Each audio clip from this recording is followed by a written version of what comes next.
Does withdrawing from sectarianism include not claiming an anti-Salafi or anti-Sufi movement? Should one look at all groups without seeing the sectarianism?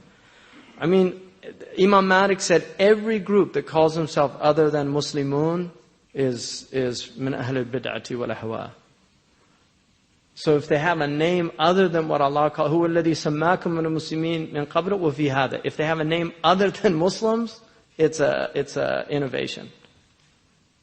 So, and that's not saying like having a name related to a person, because or a school in grammar, like a Basran or a Kufan. That's not a sect. That's a school of thought. So that doesn't go under that category. To say somebody is Maliki or Hanafi or Shafi'i, it's understood that they're following the Quran and the Sunnah according to the methodology of a school.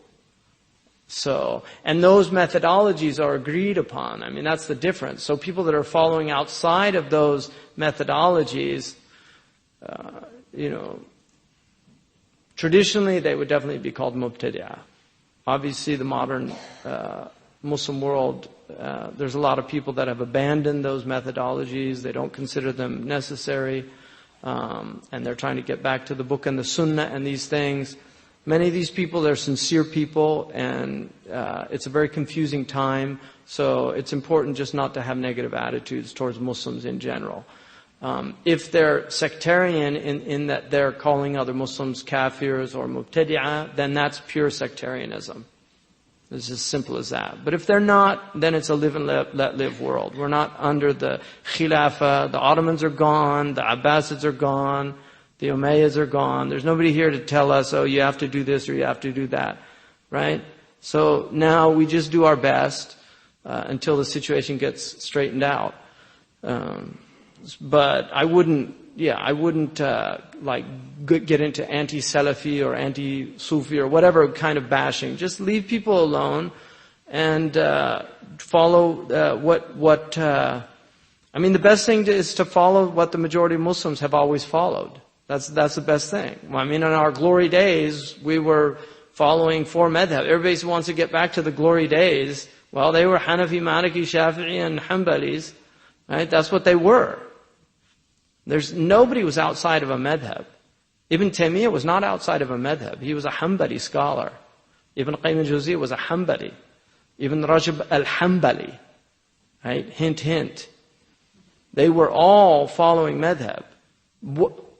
What some of them argued was the blind adherence, the taqleed that became predominant in the Muslim world needed to be unfettered so that people could start thinking again. That's true. I mean, that's simply true. And taqleed is a negative quality. The ulama recognize taqleed as a default. It's a default. If you're not a mujtahid, then you can't make ijtihad. You have to do taqleed. And it's better to be a mujtahid than a muqallid, undeniably. And some of them even argued you could not be a muqallid in aqeedah. You had to be a mujtahid. And that was a serious debate in the Muslim tradition. Even the Ash'aris argued that. Not all of them, but some of them. So it's just a bit better, just don't get into sectarian mentality. إِنَّمَا الْمُؤْمِنُونَ إِخْوَةٌ.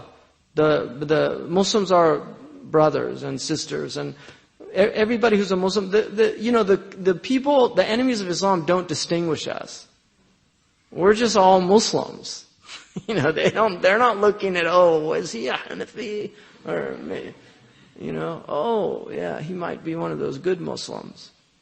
The only good Muslim is a dead Muslim, according to some people. And even then they don't think they're that good.